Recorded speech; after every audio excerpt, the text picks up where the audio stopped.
Hello students, तो हम लोग पॉलन पिस्टल इंटरेक्शन कर रहे थे। ठीक है, आप लोगों को ध्यान होगा पॉलन ग्रेन स्टिग्मा में आकर पॉलिनेट हो गया है, डस्टेड हो गया है। ठीक है, और जब पॉलन ग्रेन आकर स्टिग्मा में गिर गया है तो इसके बाद पॉलन का जर्मिनेशन होगा। पॉलन के जर्मिनेशन से किसका फॉर्मेशन होगा? पॉलन ट्यूब का फॉर्मेशन होगा। अगर 2 सेल स्टेज में डिस्पर्सल हुआ है तो 3 सेल स्टेज कब आती है? During the growth of pollen tube आता है। फिर पॉलन ट्यूब की ग्रोथ क्या किधर की ओर होती है? तो पॉलन ट्यूब की ग्रोथ, जैसे कि ये अपने आप में कार्पेल है, तो स्टिग्मा से होते हुए, स्टाइल से होते हुए किधर की तरफ होगी? ओवरी की तरफ। और वो ओवरी से जो पॉलन ट्यूब है वो ओवरी के अंदर किधर की ओर बढ़ेगा? ओव्यूल की तरफ बढ़ेगा। ठीक है, और ओव्यूल के अंदर वो कहाँ पर एंटर करेगा? एम्ब्रियो सैक के अंदर एंटर करेगा। क्यों एम्ब्रियो सैक के अंदर एंटर करेगा? क्योंकि एम्ब्रियो सैक मतलब फीमेल गैमेटोफाइट, उसी के अंदर क्या होता है? फीमेल गैमीट होता है। क्लियर होगी बात? ठीक है, तो फीमेल गैमीट के पास ही पॉलन ट्यूब फीमेल गैमीट तक उसको पहुंचना ही होगा, क्योंकि पॉलन ट्यूब किसको कैरी कर रहा है? मेल गैमीट को कैरी कर रहा है। तो वो अपने मेल गैमीट को एम्ब्रियो सैक फीमेल गैमेटोफाइट में डिस्चार्ज करेगा, ताकि मेल गैमीट किसके कांटेक्ट में आ सके? फीमेल गैमीट के कांटेक्ट में आ सके। ठीक है, तो इसका मतलब एंजियोस्पर्म में हम लोग ये बात देखेंगे कि एंजियोस्पर्म में जो मेल गैमीट होता है वो फीमेल तक किसके थ्रू पहुंचता है? पॉलन ट्यूब के थ्रू पहुंचता है। ठीक है, अभी तक आपने एल्गी में, ब्रायोफाइट में, टेरिडोफाइट में आपने देखा था कि मेल गैमीट फीमेल तक कैसे पहुंचता है? वाटर के थ्रू पहुंचता है, वाटर मीडियम होता है। ठीक है, लेकिन जिम्नोस्पर्म और एंजियोस्पर्म में जो मेल गैमीट है वो फीमेल गैमीट तक डायरेक्टली किसके थ्रू पहुंचेगा? पॉलन ट्यूब के थ्रू पहुंचेगा। ठीक है, तो ये सारे के सारे इवेंट्स किस में आते हैं? Pollen pistil interaction. ठीक है, तो वो सारे इवेंट्स पॉलिनेशन से लेकर जब तक पॉलन ट्यूब ओव्यूल के अंदर एंटर नहीं करता है तो वो सारे इवेंट्स को किस में कंसिडर किया जाता है? पॉलन पिस्टिल इंटरेक्शन में। क्लियर हो गई बात? ठीक है, तो पॉलन पिस्टिल इंटरेक्शन को हम लोग कई पार्ट में डिवाइड कर सकते हैं। जैसे पॉलन पिस्टिल इंटरेक्शन का अगर हम सबसे पहला पार्ट देखें तो सबसे पहला पार्ट ये हो जाएगा कि पॉलन ग्रेन का रिकॉग्निशन होगा। ठीक है, कि पॉलन ग्रेन कंपैटिबल है या फिर पॉलन ग्रेन इनकम्पैटिबल है, इस बात का रिकॉग्निशन होगा। ये हम लोग प्रीवियस लेक्चर में पढ़ चुके हैं। पॉलन का रिकॉग्निशन किस पर बेस्ड होता है? केमिकल कॉन्स्टिट्यूएंट ऑफ पॉलन और पिस्टल पर बेस्ड होता है। हमने आपको खूब कहा था कि जो पॉलन पिस्टल का इंटरेक्शन है वो एक डायनेमिक प्रोसेस है। ठीक है, वो एक केमिकल इंटरेक्शन है, वो एक डायलॉग है which is mediated by chemical constituent of pollen and stigma. ठीक है, ये सब आपकी एनसीईआरटी की लैंग्वेज में हम आपसे बात कर रहे हैं। फाइनली कंक्लूजन ये है कि पॉलन और पिस्टल के बीच में केमिकल इंटरेक्शन होता है, और फिर अगर कंपैटिबल पॉलन है तो पॉलन ट्यूब का फॉर्मेशन होगा, और अगर इनकम्पैटिबल पॉलन है तो पॉलन ट्यूब का फॉर्मेशन नहीं होगा। और अगर हो भी जाता है पॉलन ट्यूब का फॉर्मेशन तो पॉलन ट्यूब की ग्रोथ क्या हो जाएगी? रिटार्ड हो जाएगी। ठीक है, तो इनकम्पैटिबल पॉलिनेशन के केस में पॉलन ग्रेन का क्या हो जाएगा? रिजेक्शन होगा, और उसका रिजेक्शन कौन कर रहा होगा? तो उसका रिजेक्शन पिस्टिल कर रही होगी। ये बात क्लियर हो गई? ठीक है, तो सबसे पहला स्टेप होगा रिकॉग्निशन। जब रिकॉग्निशन हो जाएगा तो रिकॉग्निशन के बाद क्या होगा? पॉलन जर्मिनेशन होगा। ठीक है, और पॉलन जर्मिनेशन का मतलब क्या होगा? Growth of pollen tube. Pollen germination के केस में जितनी भी बातें करनी थी वो हम आपके साथ प्रीवियस लेक्चर में कर चुके हैं। ठीक है, जब 2 सेल स्टेज में आता है तो फिर डेवलपमेंट ऑफ मेल गैमेटोफाइट, तो development of male gametophyte during the growth of pollen tube होता है। 2 सेल से 3 सेल स्टेज आती है, जनरेटिव सेल डिवाइड करके 2 मेल गैमेट बनाता है। ये बातें हम लोग कर चुके हैं। ठीक है, तो पॉलन जर्मिनेशन वाला स्टेप हम लोगों ने कर लिया। अब उसके बाद 2 स्टेप और बचे हैं। वो क्या बचा है? पॉलन ट्यूब की ग्रोथ होगी। तो पॉलन ट्यूब की ग्रोथ जो होगी वो किधर की तरफ होगी? तो पॉलन ट्यूब की ग्रोथ ओव्यूल की तरफ होगी, और फिर ओव्यूल के बाद जो पॉलन ट्यूब की ग्रोथ होगी वो किधर की तरफ होगी? एम्ब्रियो सैक की तरफ होगी। ठीक है, तो अब हम लोग बात कर रहे हैं entry of pollen tube into ovule. तो हम लोग entry of pollen tube into ovule देखेंगे, और फिर इसके बाद देखेंगे entry of pollen tube into embryo sac देखेंगे। ठीक है, तो फाइनली कितने स्टेप हो गए पॉलन पिस्टिल इंटरेक्शन पे? हम बार बार इस बात को क्यों फोकस कर रहे हैं कि पॉलन पिस्टिल इंटरेक्शन में फाइनली इतने स्टेप है? क्योंकि कई बार हम लोगों को ये सारे स्टेप बहुत ही ईजिली क्या कहते हैं लिखे हुए नहीं मिलते हैं। आपकी एनसीईआरटी ने तो सीधे सीधे पैराग्राफ लिख रखा है ना, तो उसने फ्रेगमेंट में उसको डिवाइड नहीं किया है। तो हम आपको इसी बात पर फोकस कराना चाह रहे हैं कि देखो पॉलन पिस्टिल इंटरेक्शन में इतने इतने सारे इवेंट्स को हमें कंसिडर करना है। तो सबसे पहला इवेंट फिर से बताओ क्या होगा। सबसे पहला इवेंट पॉलन का क्या होगा, रिकॉग्निशन होगा। रिकॉग्निशन फॉलोड बाय एक्सेप्टेंस और रिजेक्शन, और एक्सेप्टेंस में क्या होगा, तो एक्सेप्टेंस में होगा जर्मिनेशन ऑफ पॉलन। तो जर्मिनेशन ऑफ पॉलन हमने पहला स्टेप बना दिया। दूसरा स्टेप क्या हो जाएगा, तो दूसरा स्टेप हो जाएगा entry of pollen tube into ovule. तो ओव्यूल के अंदर, ठीक है, ये स्टिग्मा है, ये स्टाइल है, ये ओवरी है, ओवरी के अंदर ओव्यूल है, तो ओव्यूल के अंदर पॉलन ट्यूब की एंट्री होगी, ठीक है। और फिर ओव्यूल के अंदर कहीं पर क्या होगा, एम्ब्रियो सैक होगा। फिर पॉलन ट्यूब किसके अंदर एंटर करेगा, एम्ब्रियो सैक के अंदर। पॉलन जर्मिनेशन हम लोग देख चुके हैं, रिकॉग्निशन हम लोग देख चुके हैं। अब हम लोग देखेंगे entry of pollen tube into ovule. अब सवाल ये है कि पॉलन ट्यूब जो है वो स्टिग्मा से होते हुए, स्टाइल से होते हुए ओवरी के अंदर जा रहा है, ठीक है। तो जैसे अगर हम इस तरह से डायग्राम बनाएं, ठीक है, तो अगर हम कोई भी डायग्राम आपको एक जनरल आइडिया के लिए बना देते हैं, तो ये देखिए ये अपने आप में, ठीक है, तो ये अपने आप में क्या हो गया, तो ये हम अपने आप में बना देते हैं कार्पेल पिस्टिल, ठीक है। तो इसमें ये क्या हो गया, ये स्टिग्मा हो गया, ये क्या हो गया, स्टाइल हो गया, और ये क्या हो गया, ओवरी हो गया।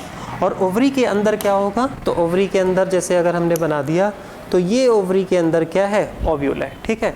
और फिर इस तरह से पॉलन ट्यूब है, हमने आपको प्रीवियस, ये देखो ये पॉलन ट्यूब है, तो ये पॉलन ट्यूब आ रही है, ठीक है।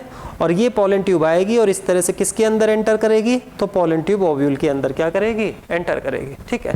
तो अब क्वेश्चन ये है कि ये जो पॉलन ट्यूब है, ठीक है, तो क्वेश्चन ये है कि ये जो पॉलन ट्यूब है ये ओव्यूल के अंदर एंटर करेगा, तो इसे कौन गाइड करेगा कि वो ओव्यूल के अंदर ही एंटर करे।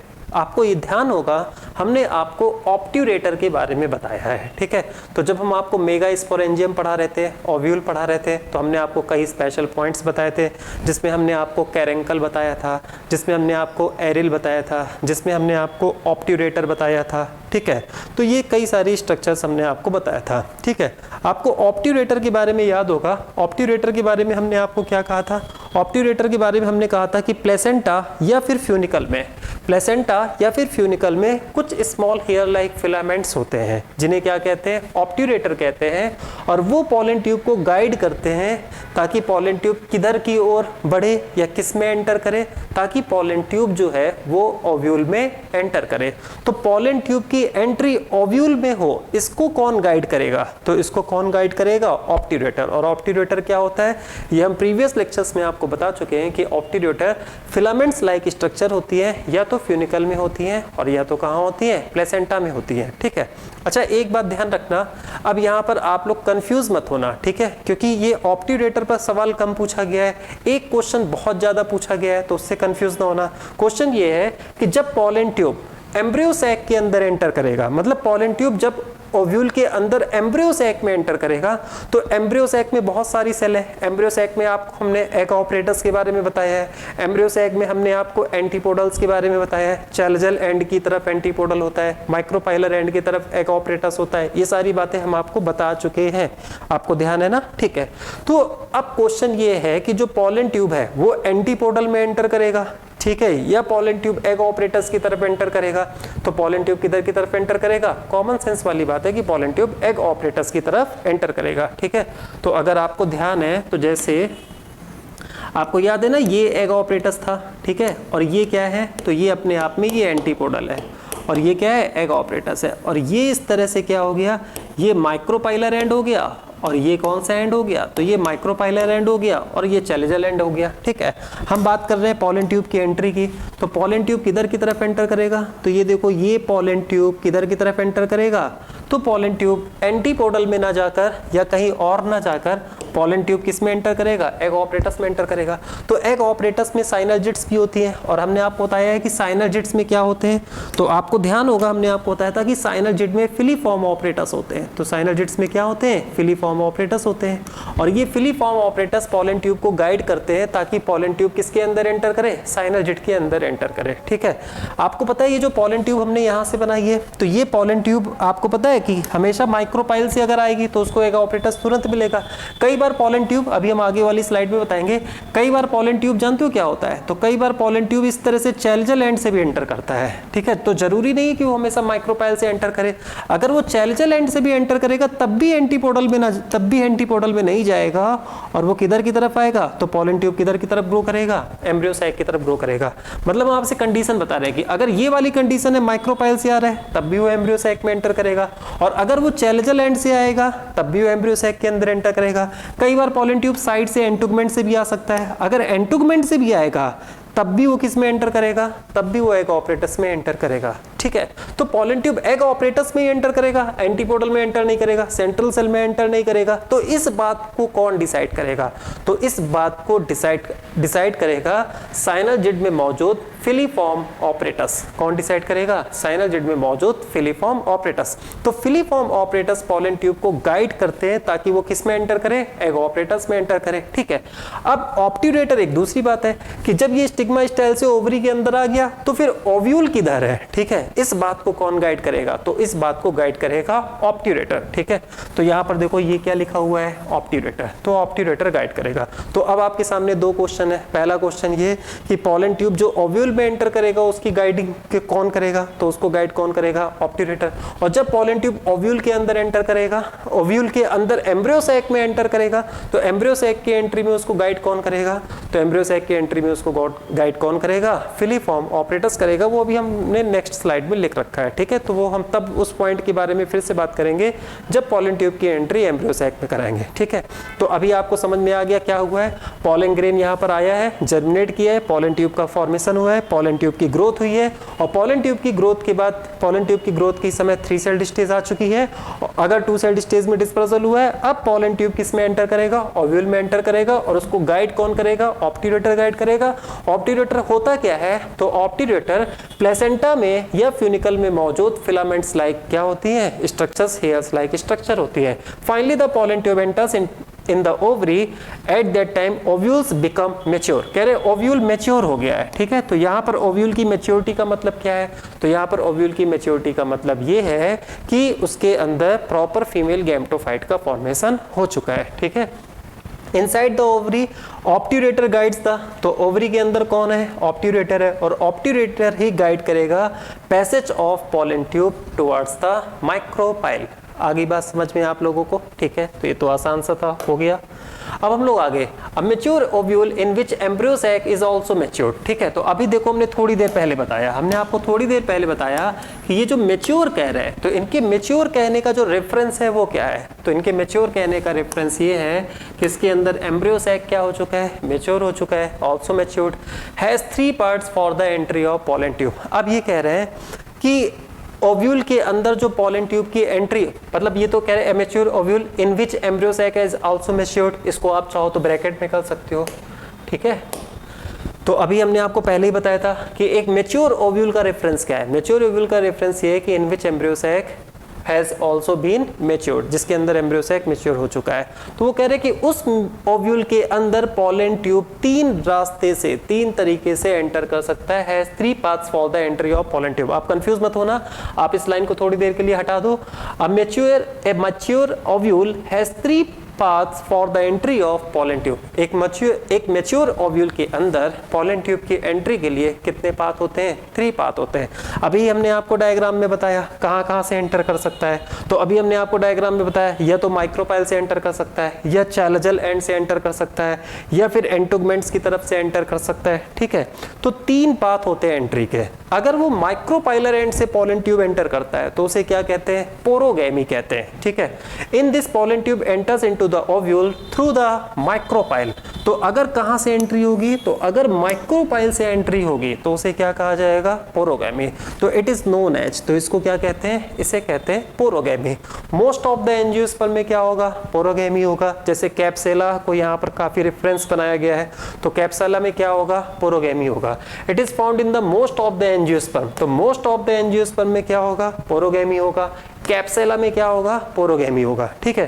तो ये देखो डायग्राम जो अभी हमने रफ बनाया था, ये प्रॉपर उसकी पिक्चर है, ठीक है। तो अब आप देखो ये पॉलन ट्यूब है, ठीक है। तो अब आप बहुत आराम से देखो कि ये पॉलन ट्यूब है। तो अब देखो ये पॉलन ट्यूब है, तो पॉलन ट्यूब कहाँ से एंटर कर रहा है, तो पॉलन ट्यूब माइक्रोपाइलर एंड से एंटर कर रहा है, ठीक है। ये तो सबको पता होगा कि ये वाला एंड क्या होता है, तो ये वाला एंड माइक्रोपाइलर एंड होता है। सबको पता है कि ये कौन सा एंड होता है, चैलेंजर एंड होता है। और सबको पता है कि ये क्या होते हैं, तो ये प्रॉपर क्या होते हैं, ये एंटोगमेंट्स होते हैं। क्लियर हो गई बात, ठीक है। अब देखो पॉलन ट्यूब कहाँ से एंटर कर रहा है, तो यहाँ पर पॉलन ट्यूब किससे एंटर कर रहा है, माइक्रोपाइल से एंटर कर रहा है, तो पोरोगैमी। यहाँ पर पॉलन ट्यूब किससे एंटर कर रहा है, तो यहाँ पर ये देखिए ये पॉलन ट्यूब चैलेंजर से एंटर कर रहा है। तो चैलेंजर एंड से पॉलन ट्यूब एंटर कर रहा है ना, तो इसका मतलब क्या हो जाएगा, चैलेंजोगैमी हो जाएगा। और यहाँ पर देखो पॉलन ट्यूब कहाँ से एंटर कर रहा है, तो यहाँ पर पॉलन ट्यूब एंटर कर रहा है, ये देखिए ये इधर से साइड से, ठीक है। तो ये एंटोगमेंट से एंटर कर रहा है। तो एंटोगमेंट से अगर पॉलन ट्यूब एंटर कर रहा है तो इसको हम लोग क्या कहते हैं, तो इसको हम लोग कहते हैं मीजोगैमी। तो ये प्रॉपर पोरोगैमी है, ठीक है। तो ये पोरोगैमी है, इसकी वजह से ये चैलेंजोगैमी है, और ये क्या हो जाएगा, मीजोगैमी हो जाएगा, ठीक है। यहाँ पर ये तो बड़ी आसान सी बात है, लेकिन सबसे इंपॉर्टेंट बात जो ध्यान देने वाली है, तो कौन सी इंपॉर्टेंट बात ध्यान देने वाली है, बताओ आप हमें, ठीक है।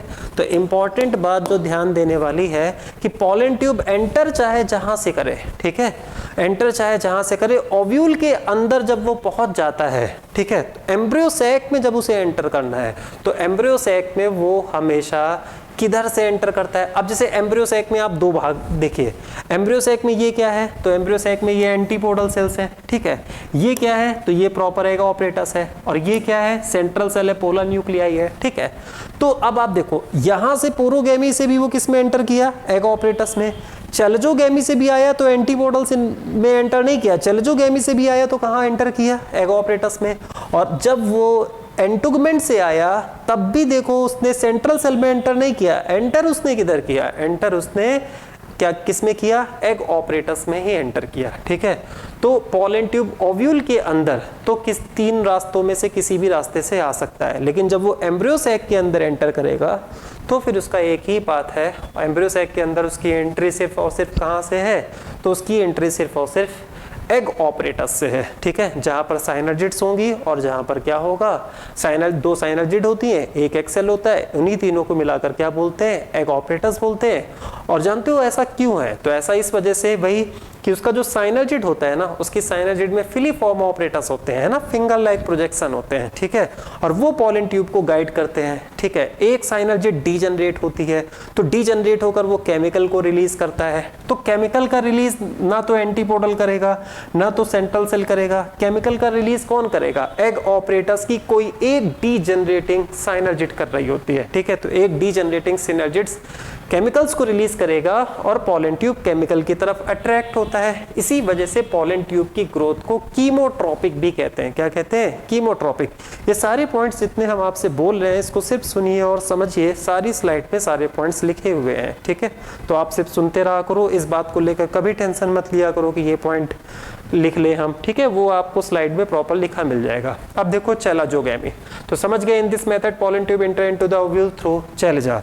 तो इस वाले में किसके थ्रू एंटर करेगा, तो बताइए, चैलेंजा के थ्रू एंटर करेगा, ठीक है। इसका एग्जाम्पल क्या है, तो ये कैजुएराइना में होता है, बेटुला में होता है, ठीक है। तो इसके एग्जाम्पल कोई बहुत इंपॉर्टेंट नहीं है, अगर आप इसको नहीं भी करोगे तब भी काम चलेगा, ठीक है। तो पॉलन ट्यूब जो है चैलेंजा के थ्रू एंटर करता है, चैलेंजोगैमी। आपकी एनसीईआरटी में तो सिर्फ उसने एक ही पाथ शो किया है, पोरोगैमी वाला शो किया है। क्यों, क्योंकि मोस्ट ऑफ द एंजियोस्पर्म में वही होता है। एनाट्रोपस ओव्यूल शो किया है क्योंकि मोस्ट ऑफ द एंजियोस्पर्म में वही होता है। तो एनसीईआरटी में तो केवल उसी के बेसिस पर एक्सप्लेनेशन है जो कि मोस्ट ऑफ द एंजियोस्पर्म में होता है, ठीक है। फिर हम बात करेंगे मीजोगैमी। तो अभी देखा कि पॉलन ट्यूब कहाँ से एंटर करेगा, एंटोगमेंट से। In this method pollen tube enter into the ovule either through integuments, या तो एंटोगमेंट से एंटर करेगा, ठीक है, और थ्रू फ्यूनिकुलस, या तो एंटोगमेंट से एंट्री कर सकता है, तो मोस्टली एंटोगमेंट से करता है, या फिर कहाँ से कर सकता है, फ्यूनिकुलस से कर सकता है, ठीक है। एंटोगमेंट से एंट्री कहाँ देखी जाती है, कुकुरबिटा में, ठीक है। तो कुकुरबिटा वाला एग्जाम्पल कोई बहुत इंपॉर्टेंट नहीं है, आपका मन करे तो ध्यान रखो, नहीं तो कोई जरूरत नहीं है। हाँ, बस आपको इसका मतलब समझ में आना चाहिए कि एंटोगमेंट और फ्यूनिकल से अगर एंट्री हो रही है पॉलन ट्यूब की, तो उसको कौन सा टर्म दिया जाना चाहिए, तो उसको कौन सा टर्म हम लोग देंगे, मीजोगैमी देंगे। ये बात आप लोगों को समझ में आ गया। इसमें मोस्ट कॉमन क्या है, तो इसमें मोस्ट कॉमन है पोरोगैमी। इसका मतलब है पॉलन ट्यूब की entry most of the angiosperm में किसके थ्रू होती है, माइक्रोपाइल के थ्रू होती है, ठीक है। अब आपको खुद कॉमन सेंस कह रहा होगा कि अब अगला इवेंट क्या होगा। अब पॉलन ट्यूब ओव्यूल में आ गया है, ठीक है, तो ओव्यूल के अंदर तो आ गया है, लेकिन अब ओव्यूल के अंदर उसे कहाँ जाना है, फीमेल गैमेट तक जाना है। तो वो फीमेल गैमेट तक एंटीपोडल वाले एंड से जाएगा कि सेंट्रल सेल वाले एंड से जाएगा, या माइक्रोपाइलर के पास जो एग ऑपरेटस मौजूद है तो एग ऑपरेटस में एंटर करेगा। अभी हमने आपको बार बार फोकस करके पढ़ाया कि ओव्यूल के अंदर आ जाने के बाद पॉलन ट्यूब एग ऑपरेटस में ही क्या करेगा, एंटर करेगा। ऑलवेज किसी भी पाथ से आए पॉलन ट्यूब हमेशा एम्ब्रियो सैक के अंदर कहां से एंटर करेगा, एग ऑपरेटस से एंटर करेगा।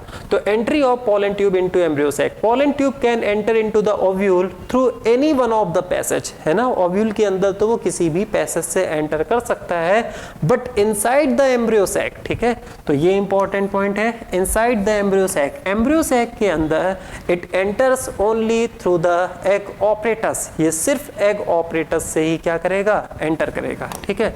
और आपको बहुत आसानी से समझ में आता है कि ऐसा क्यों है कि वो एग ऑपरेटस से ही एंटर करेगा, ठीक है, क्योंकि उसी के पास क्या है, साइनर्जिड, और साइनर्जिड में फिलीफॉर्म ऑपरेटस, और कोई एक साइनर्जिड डीजनरेट होती है, डीजनरेटिंग साइनर्जिड, वो केमिकल को रिलीज करता है, पॉलन ट्यूब कीमोट्रोपिक मूवमेंट शो करता है, और वो पॉलन ट्यूब उसी साइनर्जिड के अंदर क्या कर जाता है, एंटर कर जाता है, ठीक है।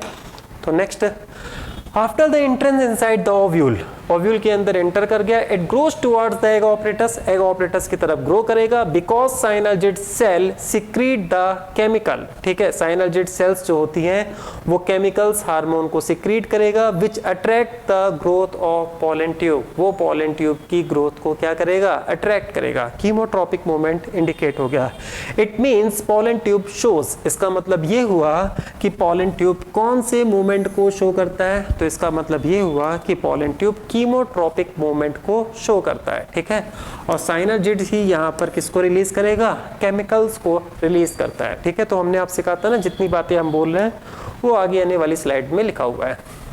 एनी वन साइनर्जिड, ये बहुत इंपॉर्टेंट पॉइंट है, आपके नीट के एग्जाम ने कई बार पूछा है, ठीक है। तो नीट पहले सीबीएसई के एग्जाम से जाना जाता था, तो हम कह सकते हैं कि सीबीएसई के एग्जाम में ये बहुत ज़्यादा क्या किया गया है, पूछा गया है, ठीक है।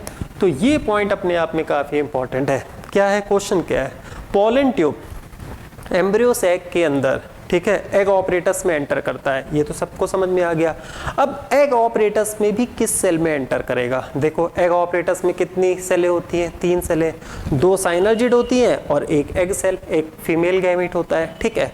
तो हम लोगों को जानते हो हमेशा क्या लगता है कि पॉलन ट्यूब मेल गैमेट को लेकर आ रहा है, तो ऑब्वियस है कि पॉलन ट्यूब एग ऑपरेटस में सीधे जहां पर एग मौजूद है या जो फीमेल गैमेट है उसमें क्या करेगा, पॉलन ट्यूब एंटर कर जाएगा, लेकिन ऐसा नहीं होता है। पॉलन ट्यूब की एंट्री सीधे एग सेल में नहीं होती है, पॉलन ट्यूब साइनर्जिड में एंटर करता है, किस में एंटर करेगा, साइनर्जिड में, और 2 साइनर्जिड होती हैं। तो क्वेश्चन ये है कि कौन सी साइनर्जिड में एंटर करेगा, तो पॉलन ट्यूब किसी एक साइनर्जिड में एंटर करेगा, लेकिन क्वेश्चन ये है कि किस साइनर्जिड में एंटर करेगा, तो तुम कहना कि जो साइनर्जिड डीजनरेटिंग है, तो डीजनरेटिंग सिनर्जिड कह सकते हो, साइनर्जिड कह सकते हो, तो डीजनरेटिंग सिनर्जिड में, ठीक है, तो डीजनरेटिंग साइनर्जिड में किसी एक डीजनरेटिंग साइनर्जिड में पॉलन ट्यूब एंटर करता है। तो होता क्या है यूजुअली कि 2 में से कोई एक डीजनरेटिंग साइनर्जिड होती है, पॉलन ट्यूब उसी के अंदर एंटर कर जाता है, ठीक है। तो डीजनरेटिंग साइनर्जिड ही केमिकल को रिलीज करेगा, ठीक है, और पॉलन ट्यूब उसी के अंदर एंटर कर जाएगा। और सबसे इंपॉर्टेंट बात यह है कि पॉलन ट्यूब साइनर्जिड के अंदर एंट्री करता है और उसी साइनर्जिड के अंदर अपना सारा कंटेंट डिस्चार्ज कर देता है, ठीक है। अगर हम पॉलन ट्यूब के अंदर कंटेंट देखें तो क्या है, तो अगर पॉलन ट्यूब के अंदर कंटेंट देखें तो ट्यूब न्यूक्लियस होगा, जो वेजिटेटिव का न्यूक्लियस है, और साथ ही साथ क्या होंगे, 2 मेल गैमेट होंगे।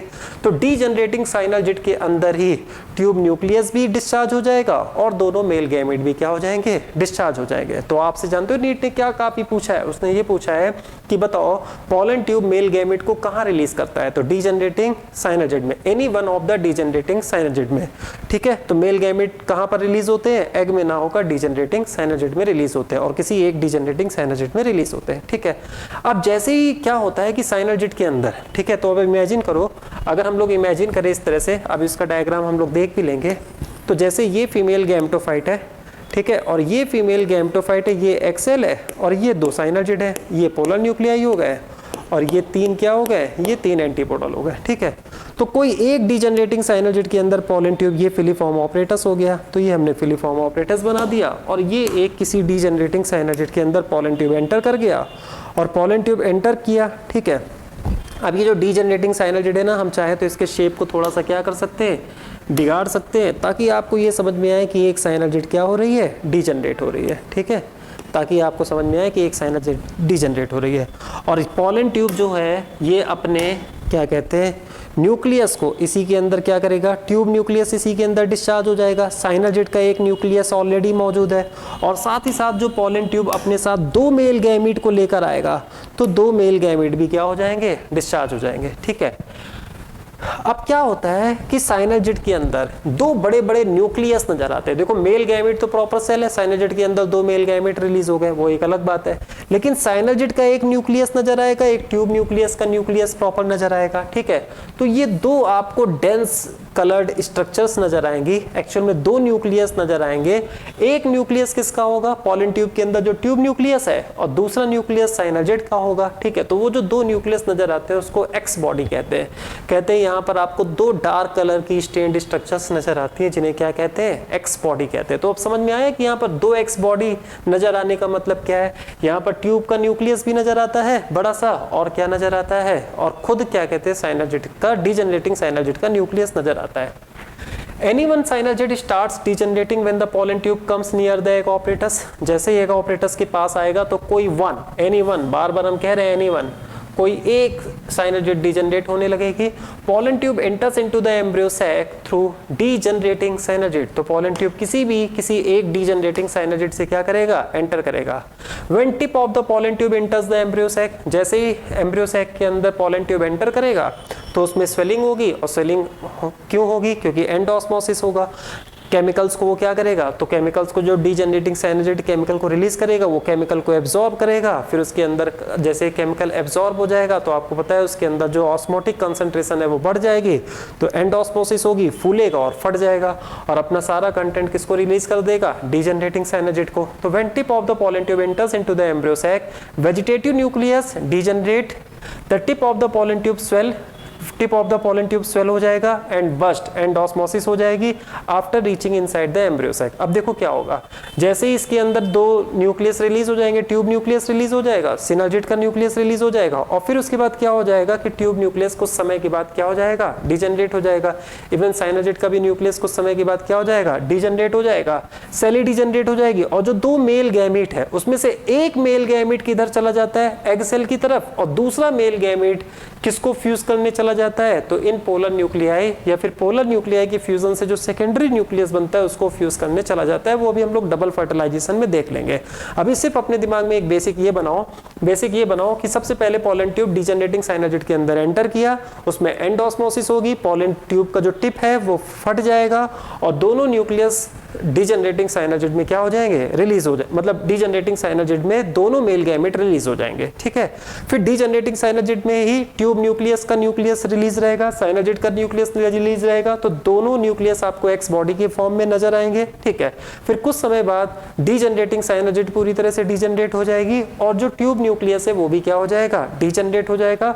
2 मेल गैमेट है, एक मेल गैमेट एग सेल के पास चला जाएगा, दूसरा मेल गैमेट पोलर न्यूक्लियाई के पास चला जाएगा, ठीक है। तो चलिए वो हम लोग देख लेंगे। When tip of the pollen tube enters into the embryo sac, vegetative nucleus क्या हो जाएगा, डीजनरेट हो जाएगा। Tip of the pollen tube swells हो जाएगा, स्वेलिंग हो जाएगी, एंड बस्ट, एंड ऑस्मोसिस की वजह से आफ्टर रीचिंग इनसाइड द क्या हो जाएगा, embryo sac. The pollen tube released all the contents including both male gamete inside the degenerating synergid of the embryo sac. ये आपको समझ में आ गया। 2 dark granules appear in the region of degenerating synergid. अभी आपको बताया 2 डार्क ग्रेन्यूल्स नजर आएंगे, these are known as X bodies. इनको क्या कहते हैं, एक्स बॉडीज कहेंगे। These are 2 in number, number में कितने होंगे, 2 होंगे। And both X bodies are formed by degenerating nucleus of tube cell and degenerating nucleus of synergid. Clear हो गई बात। तो जो एक्स बॉडी है, तो 2 एक्स बॉडी जो है वो एक्चुअल में डीजनरेटिंग न्यूक्लियस ऑफ साइनोजिड होगा और डीजनरेटिंग न्यूक्लियस ऑफ वेजिटेटिव सेल होगा। क्लियर होगी बात, ठीक है। तो फाइनली बच क्या जाएगा, 2 मेल गैमेट बच जाएंगे, और जो 2 मेल गैमेट बच जाएंगे तो एक मेल गैमेट एग सेल को फ्यूज करने चला जाएगा और दूसरा मेल गैमेट पोलर न्यूक्लियाई, ठीक है, या फिर सेकेंडरी न्यूक्लियस को फ्यूज करने चला जाएगा। अभी पोलर न्यूक्लियाई और सेकेंडरी न्यूक्लियस के बारे में आपको बताते हैं। आपने 11th में भी पढ़ा होगा, 11th की भी एनसीईआरटी में आपको सेकेंडरी न्यूक्लियस के बारे में बताया गया होगा, ठीक है। ये आपकी एनसीईआरटी का ही डायग्राम है, तो इसको अगर हम ध्यान से देखें तो ये देखिए, ये पोलन ट्यूब है, इस तरह से ग्रो करते हुए आ रहा है और इस तरह से ये एंटर कर रहा है, ठीक है। तो ये ओव्यूल के अंदर माइक्रोपाइलर एंड से एंटर कर रहा है और किसी एक डिजेनरेटिंग, आप अपनी एनसीईआरटी की बुक में जाकर ध्यान से देखना, अगर यहाँ पर आपको बहुत छोटा छोटा नजर आ रहा है तो वह एनी वन ऑफ द डिजेनरेटिंग साइनोजिड में एंटर कर रहा है, ठीक है। बाकी पोलन ट्यूब आपको समझ में आता है, एंटीपोडल आपको समझ में आता है, पोलर न्यूक्लियाई आपको समझ में आते हैं, एग सेल आपको समझ में आता है, साइनोजिड आपको समझ में आता है, ठीक है। अब देखो एक अगली बात यहाँ पर देखो, तो यहाँ पर इन्होंने डिटेल में बनाया है। तो यहाँ पर अगर इन्होंने डिटेल में बनाया है तो ये देखो, इन्होंने ये दिखाया है कि ये है पोलन ट्यूब, ठीक है। तो ये प्रॉपर पोलन ट्यूब इन्होंने दिखाया है। तो आप थोड़ा सा अपनी एनसीईआरटी वाली बुक को भी रख लेना अपने पास, है ना, तो आपको बहुत अच्छे से समझ में आएगा अगर यहाँ से आपको डायग्राम बहुत अच्छे से ना दिख रहा हो, ठीक है।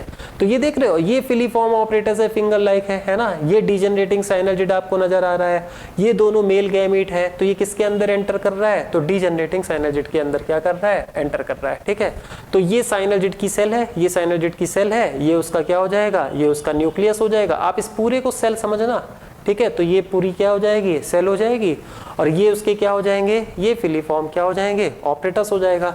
और इसके बगल में क्या दिखा दिया गया है, एक एक्सेल दिखा दिया गया है। आप कंफ्यूज मत होना, 1 2 3 आसपास अगल बगल आगे पीछे होता है।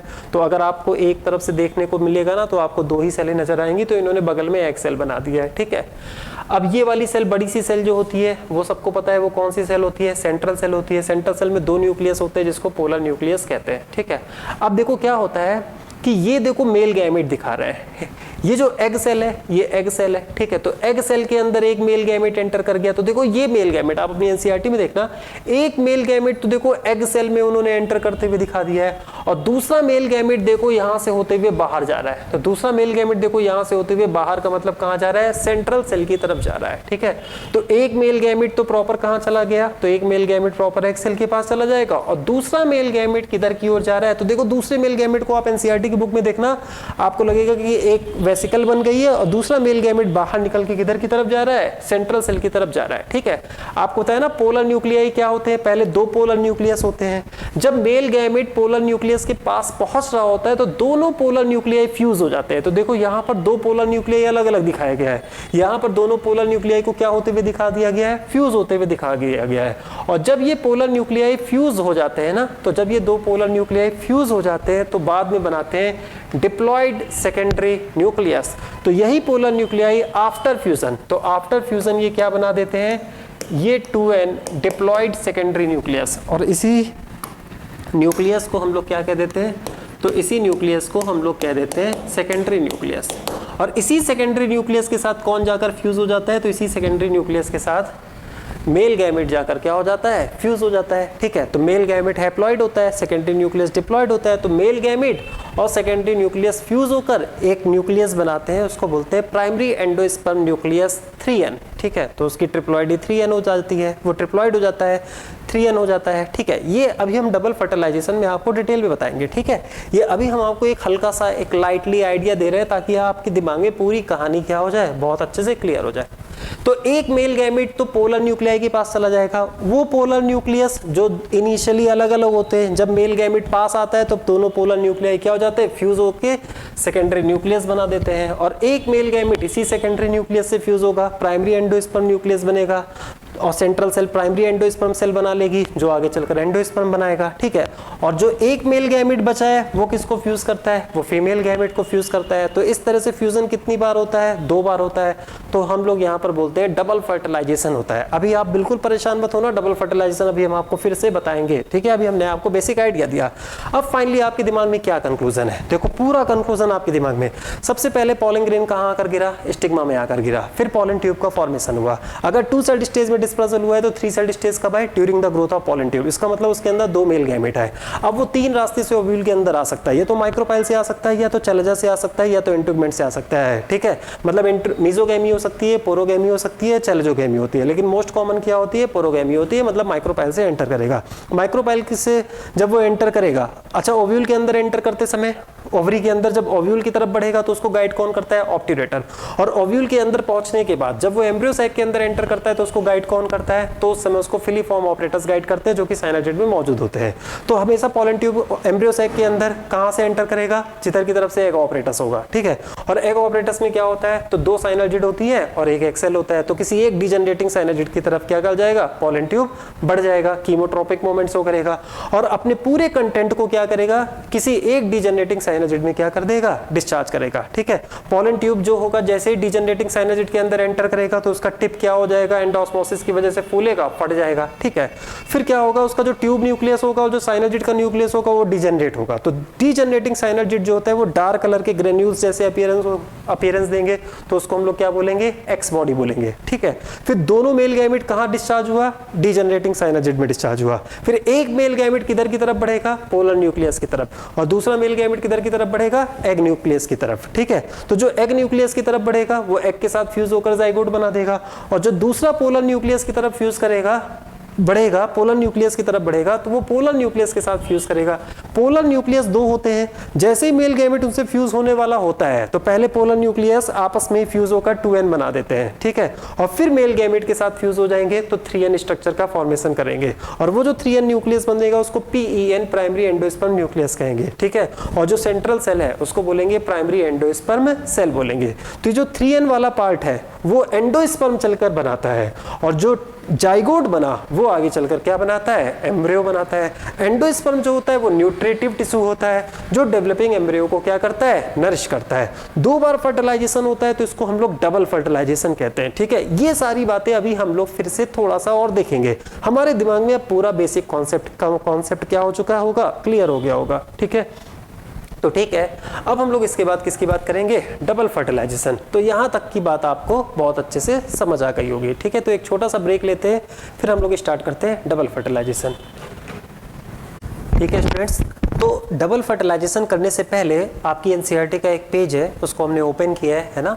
इस पेज में कुछ बातें लिखी हुई हैं तो वो हम कर लेते हैं। ठीक है, ये हेडिंग आप देख रहे हो पॉलन पिस्टिल इंटरेक्शन। तो पॉलन पिस्टिल इंटरेक्शन कितना है तो वो सारी बातें हमने आपको बता दिया। इसमें जितना भी कुछ लिखा हुआ है, कंपेटिबल, इनकम्पेटिबल, पॉलिनेशन, वो सारी बातें हम लोग कर चुके हैं। ठीक है, राइट टाइप पॉलन ग्रेन के बारे में, रॉन्ग टाइप पॉलन ग्रेन के बारे में हमने आपको बता दिया है ना।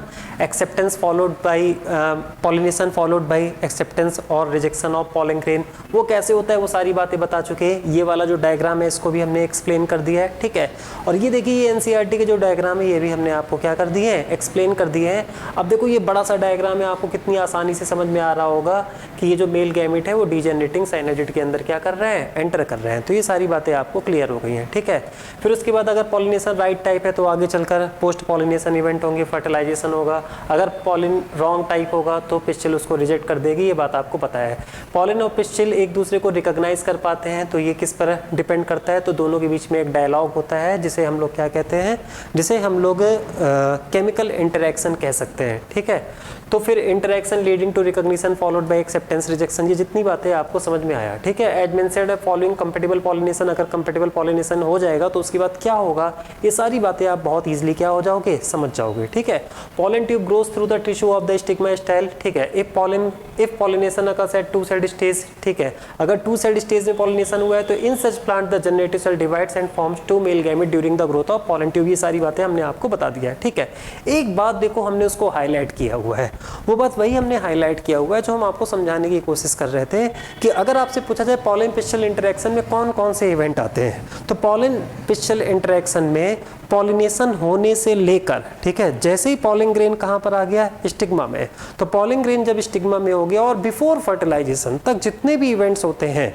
ठीक है, उन सारे इवेंट्स को हम लोग किस में मानते हैं, पॉलन पिस्टिल इंटरेक्शन। तो इस लाइन को पढ़ते हैं, all these events from pollen deposition on stigma. तो आप सबसे पहले बिगिनिंग कहाँ से स्टार्ट करोगे, पॉलन पिस्टिल इंटरेक्शन से, पॉलन डिपोजिशन ऑन स्टिग्मा। ठीक है, until pollen tubes enter the ovule are together referred to as pollen pistil interaction. तो until the pollen tube enters into the ovule या enters into the embryo sac, ठीक है। तो जब तक embryo sac के अंदर, ठीक है, embryo sac के अंदर pollen tube की एंट्री ना हो जाए तब तक कि हम सारे इवेंट्स को क्या किस में कंसिडर करेंगे, पॉलन पिस्टल इंटरेक्शन। और जितनी बातें हमने लिखी हैं वो हमने आप और जितनी बातें लिखी हैं वो सब हमने आपको समझा दिया। तो समझ के पॉलन पिस्टल इंटरेक्शन की शुरुआत कहाँ से होगी, पॉलन डिपोजिशन ऑन स्टिग्मा से लेकर जब तक पॉलन ट्यूब किसके अंदर एंटर ना कर जाए, एंटर द ओव्यूल, या फिर तुम ये भी कह सकते हो कि एंटर द एम्ब्रियो सैक, जब तक वो एम्ब्रियो सैक के अंदर एंटर ना कर जाए तब तक के हम लोग इवेंट्स को क्या कहते हैं, पॉलन पिस्टल इंटरेक्शन। अब देखो यहाँ पर पॉलन पिस्टल इंटरेक्शन की एक सिग्निफिकेंस है जो हमें यहाँ से देखनी है, ठीक है। तो अगर हम पॉलन पिस्टल की इंटरेक्शन की एक सिग्निफिकेंस हम यहाँ से देखने जा रहे हैं, ठीक है, तो ये अब जो हम आपके सामने देख अब आपको हम बताने जा रहे हैं, ये यहाँ तक कुछ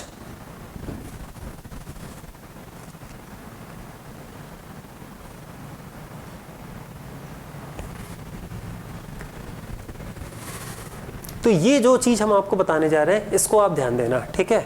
तो अब देखो क्या है, पॉलन पिस्टल इंटरेक्शन हम लोगों को समझ में आ गया। आप जानते हो क्वेश्चन क्या है, ये एनसीईआरटी में है, एनसीईआरटी में बहुत अच्छी लाइन है, तो वो जो हम आपको एक्सप्लेन करने जा रहे हैं, ठीक है। पॉलन पिस्टल इंटरेक्शन हम लोगों को समझ में आ गया। क्वेश्चन ये है कि पॉलन पिस्टल इंटरेक्शन समझने से हम लोगों को फायदा क्या है। तो जानते हो सबसे ज्यादा फायदा ब्रीडर को होता है, ठीक है। ब्रीडर का मतलब है जो ब्रीडिंग कराते हैं। आपको याद होगा ना, ब्रीडिंग का एक जनरल आइडिया तो आपको थोड़ा सा पता होगा कि दो प्लांट्स को हम लोग सेलेक्ट करते हैं और उनके बीच में क्रॉस कराते हैं, एक सुपीरियर पेरेंट को क्या करते हैं, प्रिपेयर करते हैं, ठीक है। तो जब दो पेरेंट्स के बीच में क्रॉस कराना है तो ये क्रॉस कौन कराता है, तो ये जो क्रॉस कराते हैं उन्हें हम लोग ब्रीडर कहते हैं। तो ब्रीडर मोस्टली आर्टिफिशियल हाइब्रिडाइजेशन कराता है। आर्टिफिशियल हाइब्रिडाइजेशन क्यों, क्योंकि जो सुपीरियर पेरेंट को हम लोग सेलेक्ट करते हैं, ठीक है, तो वो सुपीरियर पेरेंट जो होते हैं वो नेचुरली पॉलिनेट नहीं होते हैं, और जब नेचुरली पॉलिनेट नहीं होते हैं तभी तो हमें उन लोगों को खुद से क्या कराने की जरूरत पड़ती है, क्रॉस कराने की जरूरत पड़ती है। क्या होता है, कई बार क्या होते हैं, जो डिजायर्ड फीचर होते हैं वो अलग अलग ऑर्गेनिज्म में होते हैं और हम चाहते हैं कि दोनों डिजायर्ड फीचर एक ही ऑर्गेनिज्म में आ जाए, ठीक है। तो वो अलग अलग ऑर्गेनिज्म में, ऐसे ऑर्गेनिज्म है जो एक ही स्पीसीज की डिफरेंट सब स्पीसीज हो सकती हैं, ठीक है, या डिफरेंट स्पीसीज हो सकती हैं, तो उनके बीच में हम लोग क्रॉस कराते हैं। एक चैप्टर है प्लांट ब्रीडिंग, उसमें ये सब चीजें आपको डिटेल में पढ़ाई जाती हैं, ठीक है। तो हम लोग दो पेरेंट्स के बीच में क्रॉस कराते हैं, आर्टिफिशियल हाइब्रिडाइजेशन कराते हैं। नेचुरली इन दोनों पेरेंट्स के बीच में क्रॉस पॉसिबल नहीं होता है। तो हम लोगों को क्या करना होता है कि इसके पॉलिन ग्रेन को, मान लेते हैं कि ये मेल पेरेंट है और ये फीमेल पेरेंट है, तो इसके पॉलिन ग्रेन को लेकर इसकी स्टिग्मा को क्या कराना होता है, पॉलिनेट कराना होता है, ठीक है।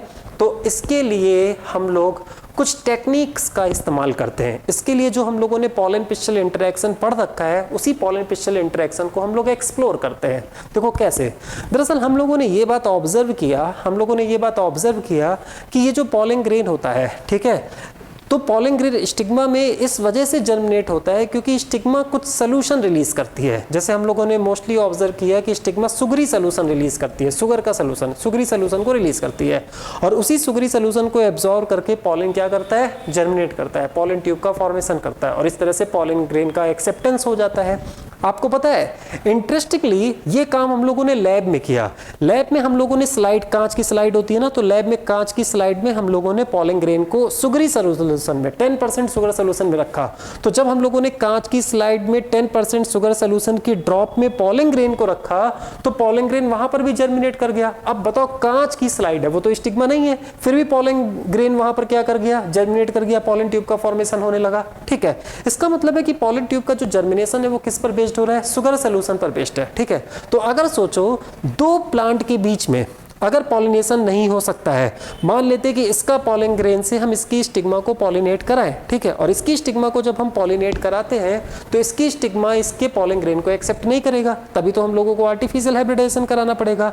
तो हम लोग क्या करें, इसकी स्टिग्मा में अगर हम कुछ शुगर सोल्यूशन का इस्तेमाल करें, ठीक है, तो अगर इसकी स्टिग्मा में हम लोग आर्टिफिशियली कुछ शुगर सोल्यूशन से उसको कोट कर दें तो यहाँ पर पॉलन ग्रेन क्या कर जाएगा, जर्मिनेट कर जाएगा, और क्या बनाने लग जाएगा, पॉलन ट्यूब बनाने लग जाएगा। तो इस तरह से कई बार हम लोग पॉलिनेशन को सक्सेसफुली परफॉर्म करा ले जाते हैं वहां पर जहां पर नेचुरली पॉलिनेशन नहीं होता है, ठीक है। अब एक मजेदार बात क्या है, अगर यहां पर एग्जामिनर एक बहुत अच्छा क्वेश्चन बनाना चाहेगा तो आर्टिफिशियल हाइब्रिडाइजेशन के केस में जो ब्रीडर है, ठीक है। तो वो जिस फीमेल प्लांट को पॉलिनेट कराता है जिस पॉलन ग्रेन से, तो वो पॉलन ग्रेन राइट टाइप होगा कि रॉन्ग टाइप होगा? तो कॉमन सेंस वाली बात है कि वो पॉलन ग्रेन कैसा होगा? रॉन्ग टाइप होगा। रॉन्ग टाइप क्यों होगा? क्योंकि ये जो फीमेल पेरेंट है नेचुरली वो उसके पॉलन ग्रेन को एक्सेप्ट नहीं कर रही है, और अगर वो नेचुरली उसके पॉलन ग्रेन को एक्सेप्ट नहीं कर रही है तो ये कैसा पॉलन ग्रेन हुआ? रॉन्ग टाइप हुआ। ठीक है। इसी वजह से हम लोग क्या करते हैं? आर्टिफिशियली इंड्यूस करते हैं, और आर्टिफिशियली इंड्यूस करते हैं, और आर्टिफिशियली किस तरह से इंड्यूस करते हैं? हम लोग कुछ आर्टिफिशियली शुगर सॉल्यूशन का इस्तेमाल करते हैं, और इस तरह से पॉलन जर्मिनेशन को हम लोग सक्सेसफुली बना लेते हैं। ठीक है। तो इसका मतलब है कि जो ब्रीडर होता है आर्टिफिशियल हाइब्रिडाइजेशन के टाइम पे रॉन्ग टाइप इनकम्पेटिबल पॉलिनेशन को इंड्यूस कराता है शुगर सॉल्यूशन का इस्तेमाल करते हुए। अब उस शुगर सॉल्यूशन के नेचर के बारे में हम लोग को कहां से पता लगा? तो ऑब्वियस है कि हम लोगों ने पॉलन पिस्टल इंटरेक्शन को पढ़ा है, तो पॉलन पिस्टल इंटरेक्शन को पढ़ा है, उससे हम लोगों ने नॉलेज को गेन किया है, और तभी आर्टिफिशियल हाइब्रिडाइजेशन पॉसिबल हो पाया है। तो देखो, एक बेसिक सी बात हम लोगों ने पॉलन पिस्टल इंटरेक्शन को पढ़ा, लेकिन उस बेसिक सी बात को हम लोगों ने क्या किया? हम लोगों ने आर्टिफिशियल हाइब्रिडाइजेशन में अप्लाई किया, और आपको पता है हम लोगों ने बहुत तरह तरह की क्या बना ली? ब्रीड्स बना ली। आपको पता है, आपने कभी ग्रीन रेवोल्यूशन का नाम सुना होगा? तरह तरह की हम लोगों ने ब्रीड्स बनाई, खूब सारी ब्रीड्स बनाई, खूब प्रोडक्टिविटी हो गई। उन सब का बेसिस क्या है? तो उन सब का बेसिस है ना कि जहां पर भी नेचुरली पॉलिनेशन नहीं हो सकता है वहां पर हम लोग आर्टिफिशियल हाइब्रिडाइजेशन के थ्रू पॉलिनेशन करा सकते हैं, और पॉलिनेशन को इंड्यूस कर सकते हैं। रॉन्ग टाइप पॉलन ग्रेन को डिजायर्ड फीमेल पेरेंट पे क्या करा सकते हैं? इंड्यूस करा सकते हैं। क्लियर होगी बात? तो ऑब्वियस है कि अगर हम लोगों ने पॉलन पिस्टल इंटरेक्शन नहीं पढ़ा होता तो कभी हम ऐसा कर भी नहीं पाते हैं। तो ये बात आपको समझ में आ गया? ठीक है। अब देखो यहां पर ये लिखा हुआ है कि as pointed out earlier pollen pistil interaction is a dynamic process. ये तो आपको पता है कि डायनेमिक प्रोसेस हमने आपको बताया। इन्वॉल्विंग पॉलन रिकॉग्निशन होगा, फॉलोड बाय पॉलन प्रमोशन और inhibition of the pollen. The knowledge gained in this area would help the plant breeder in manipulating plant pollen pistil interaction. तो इससे जो भी नॉलेज गेन होता है, तो जो ब्रीडर होता है वो पॉलन पिस्टल इंटरेक्शन को क्या कर सकता है? मैनिपुलेट कर सकता है, यूज कर सकता है। हम इस वजह से ये एनसीईआरटी का पेज ओपन किया कि शायद ये पेज आपको कठिन ना लगे, है ना, तो इस वजह से हमने आपको ओपन कर दिया। इवन इन इनकम्पेटिबल पॉलिनेशन, कितनी इंपॉर्टेंट लाइन है, इवन इन इनकम्पेटिबल पॉलिनेशन। तो अगर इनकम्पेटिबल पॉलिनेशन वाला केस है तो इनकम्पेटिबल पॉलिनेशन वाले केस में भी ये क्या करा देगा? ब्रीडर जो होता है इनकम्पेटिबल पॉलिनेशन वाले में भी क्या करा देता है? तो चलिए ठीक है, अब ये तो एडिट होना मुश्किल ही है।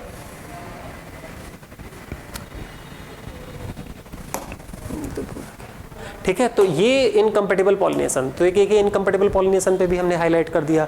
तो जो ब्रीडर होता है वो इनकम्पेटिबल पॉलिनेशन कराता है। बहुत अच्छा क्वेश्चन बनेगा कि ब्रीडर जो होता है जिस पॉलन ग्रेन का इस्तेमाल करता है वो कंपेटिबल होगा कि इनकम्पेटिबल होगा? इनकम्पेटिबल होगा। कॉमन सेंस वाली बात है कि अगर वो कंपेटिबल होता तो नेचुरली हो जाता, और अगर नेचुरली हो जाता तो उसको आर्टिफिशियली करने की जरूरत नहीं होती। पॉलन पिस्टल को इंटरेक्शन को कैसे मैनिपुलेट करता है? शुगर सॉल्यूशन का इस्तेमाल करते हुए। You can easily study pollen germination by dusting some pollen from flower. जैसे कि अगर हम लोग pea, chickpea, crotalaria, balsam, vinca, इनके पॉलन ग्रेन को अगर हम लोग किस मिले? ग्लास स्लाइड मिले, और उस ग्लास स्लाइड में क्या है? ड्रॉप ऑफ शुगर सॉल्यूशन है। कितना शुगर सॉल्यूशन है? 10%।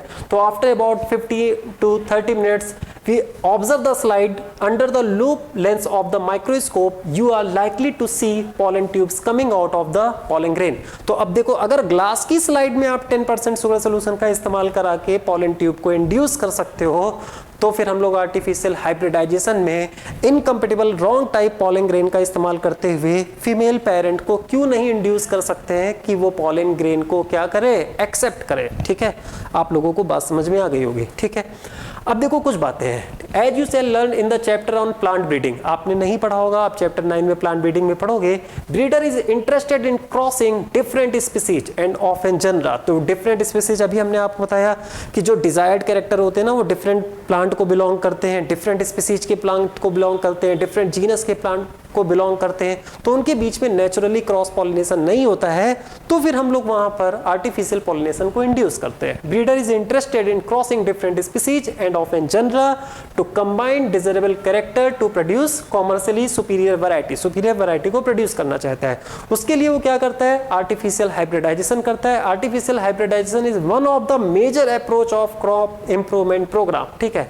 इन such crossing experiment it's important to make sure that only the desired pollen grain are used for pollination. ठीक है। अब यहाँ पर एक दूसरा एस्पेक्ट आया। अभी तो आप वो तो समझ गए कि ब्रीडर किस तरह से पॉलन पिस्टल इंटरेक्शन के नॉलेज को एक्सप्लोर करता है। अब एक दूसरी बात, मान लेते हैं कि हमने ये फीमेल पेरेंट को सेलेक्ट किया और ये मेल पेरेंट को सेलेक्ट किया। मेल पेरेंट का हम पॉलन ग्रेन चाहते हैं और फीमेल पेरेंट का क्या, फीमेल पेरेंट के हम लोग स्टिग्मा को यूज करेंगे, ठीक है, पॉलिनेशन के लिए।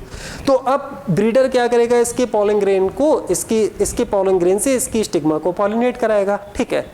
लेकिन ब्रीडर ये भी तो चाहेगा कि जिसको उसने फीमेल प्लांट की तरह सेलेक्ट किया है, फीमेल पेरेंट की तरह सेलेक्ट किया है, वो नेचर में मौजूद किसी और दूसरे पॉलन ग्रेन से पॉलिनेट ना हो, वो नेचर में मौजूद किसी दूसरे पॉलन ग्रेन से पॉलिनेट नहीं होना चाहिए। क्लियर होगी बात? तो ब्रीडर क्या करेगा, ब्रीडर इसकी स्टिग्मा को प्रोटेक्ट भी करेगा ताकि इसकी स्टिग्मा किसी और दूसरे अनवांटेड पॉलन ग्रेन से, जो ब्रीडर नहीं चाहता है, ठीक है, उससे वो पॉलिनेट ना करे, ना तो उसमें किसी तरह मतलब उसमें किसी भी तरह का नेचुरल पॉलिनेशन नहीं होना चाहिए, क्योंकि ब्रीडर डिजायर्ड मेल पेरेंट के पॉलन ग्रेन से इसको पॉलिनेट कराना चाहता है, ठीक है। तो इसके लिए वो क्या करता है, इसके स्टिग्मा को बैग कर देता है, बैगिंग कर देता है। और बैगिंग में क्या होता है, तो एक टर्म समझो बैगिंग, तो बैगिंग में इसकी स्टिग्मा को बटर पेपर से कवर कर दिया जाता है, ठीक है। तो अगर बटर पेपर से कवर कर देंगे तो क्या होगा कि कोई भी नेचुरली पॉलन ग्रेन आकर इसके ऊपर नहीं करेगा, ठीक है। और जब इसकी स्टिग्मा क्या हो जाएगी, रिसेप्टिव हो जाएगी, मतलब मेच्योर हो जाएगी, पॉलन ग्रेन को एक्सेप्ट करने के लिए प्रिपेयर हो जाएगा, तो मेल पेरेंट के जो पॉलन ग्रेन है, जिसको हम लोगों ने या तो पहले से स्टोर करके रखा हुआ है पॉलन बैंक में, ठीक है, या फिर हम लोगों या फिर अगर उसी समय मेच्योर होता है तो हम लोग उसी समय पॉलन ग्रेन को ले लेंगे, ठीक है। तो पॉलन ग्रेन को मेल पेरेंट से लेकर हम लोग अब स्टिग्मा, जिसको हम लोगों ने बैगिंग कर रखा है ना, तो अब जिसको हम लोगों ने बैगिंग कर रखा है, तो हम लोग क्या करेंगे, इसके बटर पेपर वाले बैग को हटा देंगे, ठीक है, और फिर इसकी स्टिग्मा में पॉलन ग्रेन को डस्टेड कर देंगे, और फिर उसके बाद फिर से हम लोग बटर पेपर से कवर कर देंगे, मतलब रीबैग कर देंगे, ठीक है। तो अब आप लोगों को समझ में आया कि बैगिंग और रीबैगिंग किस बात के लिए की जाती है, बैगिंग क्यों की गई, तो बैगिंग और रीबैगिंग क्यों की गई, ताकि ब्रीडर जो अनवांटेड पॉलन ग्रेन से इसको पॉलिनेट नहीं होने देना चाहता है। क्लियर हो गई बात? तो आपको बैगिंग रीबैगिंग समझ में आ गई। पहले बैगिंग करेगा, फिर जब स्टिग्मा रिसेप्टिव हो जाएगी तो बैग हटाएगा, फिर पॉलन से डस्टेड करा देगा और फिर से रीबैग कर देगा। तो बैगिंग रीबैगिंग समझ में आ गई, बटर पेपर से कराते हैं, ठीक है। अब एक और टर्म आता है, इमैस्कुलेशन कराने की भी जरूरत पड़ती है कुछ केसेस में। देखो कुछ केसेस में कहाँ इमैस्कुलेशन कराने की जरूरत पड़ती है। इमैस्कुलेशन का मतलब होता है रिमूवल ऑफ एंथर। हम लोग मेल पार्ट को अगर हटा देते हैं, स्टमेन को हटा देते हैं, एंथर को हटा देते हैं, तो उसे हम लोग क्या कहते हैं, इमैस्कुलेशन, रिमूवल ऑफ एंथर।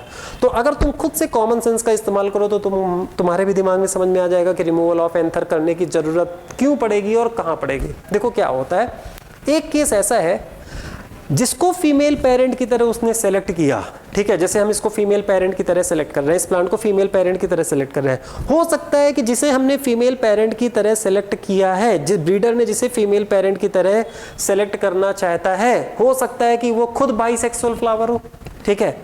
देखो ये एक अलग बात है कि दोनों ही बाइसेक्सुअल फ्लावर हो सकते हैं, ठीक है। अब ब्रीडर पर डिपेंड करता है कि वो क्वालिटी वगैरह को देखते हुए किसे फीमेल पेरेंट की तरह सेलेक्ट करना है, किसे मेल पेरेंट की तरह सेलेक्ट करना है। तो ये आप अपने दिमाग में मत सोच लेना कि जिसे फीमेल पेरेंट की तरह सेलेक्ट किया जा रहा है तो उसे यूनिसेक्सुअल ही होना पड़ेगा, ऐसा नहीं है। फीमेल पेरेंट की तरह अगर हम किसी बाइसेक्सुअल फ्लावर को भी कंसिडर करना चाहें तो कर सकते हैं। कैसे करें, तो जैसे अगर हम इसको फीमेल पेरेंट कंसिडर करना चाहते हैं और इसके पास बाइसेक्सुअल फ्लावर है, मतलब इसके पास मेल पार्ट भी है, फीमेल पार्ट भी है, लेकिन हम चाहते हैं कि किसकी तरह रोल करे, फीमेल की तरह रोल करे, ठीक है। तो अगर इसके पास बाइसेक्सुअल फ्लावर है तो फिर आपको पता है कि इसका पॉलन ग्रेन इसकी स्टिग्मा को भी पॉलिनेट कर सकता है, उसके भी चांसेस है, ठीक है, मतलब ऑटोगेमी का भी चांसेस है। तो ऐसे केस में ब्रीडर क्या करेगा, इमैस्कुलेशन कर देगा, ठीक है। और इमैस्कुलेशन का मतलब रिमूवल ऑफ क्या कर देगा, एंथर कर देगा, एंथर को हटा देगा, ठीक है। तो रिमूवल ऑफ एंथर को ही फ्लोरल बड स्टेज में रिमूवल ऑफ एंथर कर देगा। तो रिमूवल ऑफ एंथर को ही क्या बोलते हैं, इमैस्कुलेशन, ठीक है। तो बताओ इमैस्कुलेशन करने की जरूरत हमेशा पड़ेगी या उस केस में पड़ेगी जहां पर फ्लावर बाइसेक्सुअल हो और ब्रीडर उसे फीमेल की तरह कंसिडर करना चाहता है, ठीक है। तो बहुत सीधी सी बात है, अगर फीमेल पेरेंट पहले से ही यूनिसेक्सुअल है तो हम उसको फीमेल पेरेंट की तरह कंसिडर करना चाह रहे हैं, और वो पहले से ही फीमेल है और सिर्फ फीमेल है, मतलब यूनिसेक्सुअल है, तो फिर हमें उसमें इमैस्कुलेशन की जरूरत नहीं है, ठीक है। लेकिन एक दूसरा केस अगर ब्रीडर किसी बाइसेक्सुअल फ्लावर को फीमेल की तरह कंसिडर करना चाहता है तो उससे मेल वाले पार्ट को हटाना होगा, रिमूवल ऑफ स्टमेन करना होगा, ताकि उसमें ऑटोगेमी और जिटोनोगेमी क्या हो सके, प्रिवेंट हो सके। क्लियर हो गई बात, ठीक है, मतलब उसमें सेल्फिंग प्रिवेंट हो सके। तो एनसीईआरटी ने एक बहुत अच्छी लाइन लिखी है, if female flower bears if female parent bears bisexual flower then emasculation is perform. अगर फीमेल पेरेंट के पास बाइसेक्सुअल फ्लावर है, ठीक है, तो इमैस्कुलेशन करने की जरूरत है। तो बहुत सारे बच्चों में कंफ्यूजन ये आती है कि आपकी उसने लिखा है female, if female parent bears bisexual flower, एक तरफ कह रहा है फीमेल पेरेंट और एक तरफ कह रहा है बाइसेक्सुअल फ्लावर। तो वो बात आप समझ गए। ब्रीडर जिस बाइसेक्सुअल फ्लावर को फीमेल पेरेंट की तरह कंसिडर करना चाहता है उसमें इमैस्कुलेशन करना है, वो इस बात को समझा रहा है, ठीक है। तो if the female parent bears bisexual flower, removal of anther from the floral bud before the anther dehiscence, anther के डेहिस होने से पहले, पॉलन ग्रेन के रिलीज होने से पहले ही हम लोगों को क्या करना है, उसके एंथर को रिमूव कर लेना है using a pair of forceps, कैंची वगैरह का इस्तेमाल करते हुए, ठीक है। This step is refer to as, इसी स्टेप को हम लोग क्या कहते हैं, इमैस्कुलेशन कहते हैं। क्लियर हो गई बात, ठीक है। तो वही बात इन्होंने ऊपर लिखा हुआ है, artificial hybridization one of the major approach of the crop improvement programme. In such crossing experiment it is important to make sure that only the desired pollen grain are used for pollination. केवल desired pollination से ही artificial hybridization में pollination कराना है। And stigma is protected from contamination, और stigma को unwanted pollen से क्या करना है, रोकना है, ठीक है। दिस इज अचीव्ड बाय, और ऐसा हम लोग कैसे करते हैं, इमैस्कुलेशन से करते हैं, बैगिंग करते हैं, ठीक है। तो अब देखो दो बहुत अच्छे क्वेश्चन। अगर एग्जामिनर आपसे कहेगा if female parent bear bisexual flower then both emasculation and bagging is required, if female parent is only unisexual then only bagging is required, ठीक है। If female parent be a bisexual flower, removal of anther from the floral bud before the anther days, अभी आपको होता है using a pair of forceps is necessary. This step is referred to as emasculation. Emasculated flowers have to be covered with a bag of suitable size, generally made up of butter paper, to prevent contamination of stigma with unwanted pollen. This process is called bagging. When the stigma of bag flower attains receptivity, mature pollen grain collected from anther of the male parent are dusted on the stigma and the flowers are rebagged. समझ गए ना। तो ये सारी बातें आपको समझ में आ गई होंगी।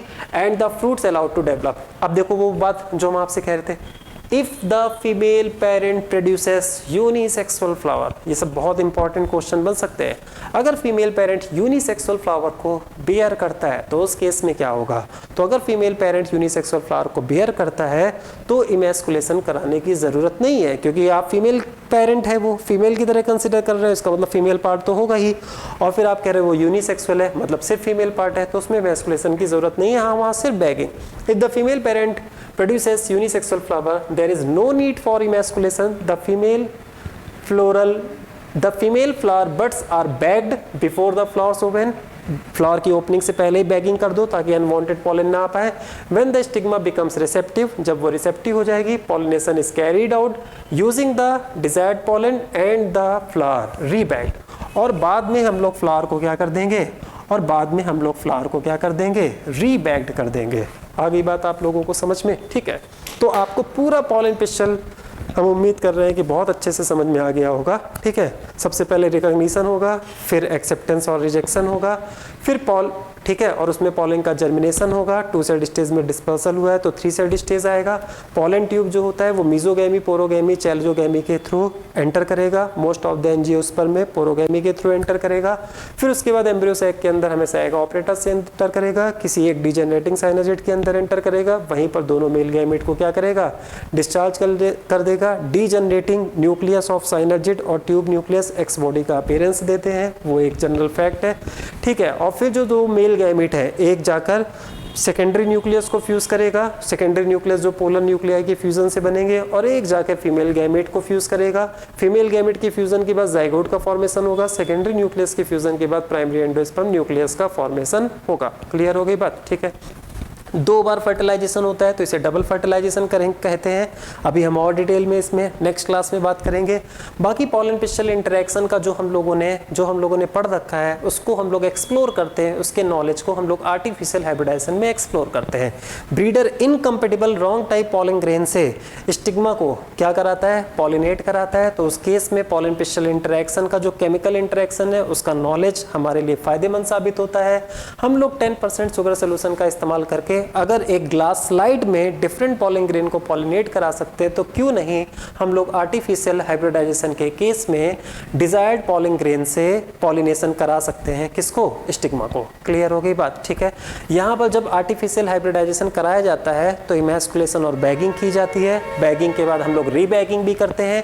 इमैस्कुलेशन तब करने की जरूरत पड़ती है अगर फीमेल पेरेंट के पास बाइसेक्सुअल फ्लावर है, तब इमैस्कुलेशन बैगिंग दोनों रिक्वायर्ड है। और अगर फीमेल पेरेंट यूनिसेक्सुअल होता है तो सिर्फ बैगिंग और रीबैगिंग करने की क्या होती है? जरूरत होती है। ठीक है, तो इस तरह से ये सारी बातें आपको समझ आ गई होंगी। ठीक है स्टूडेंट्स, तो अब हम लोग मिलते हैं इसके आगे नेक्स्ट क्लास में। Thank you.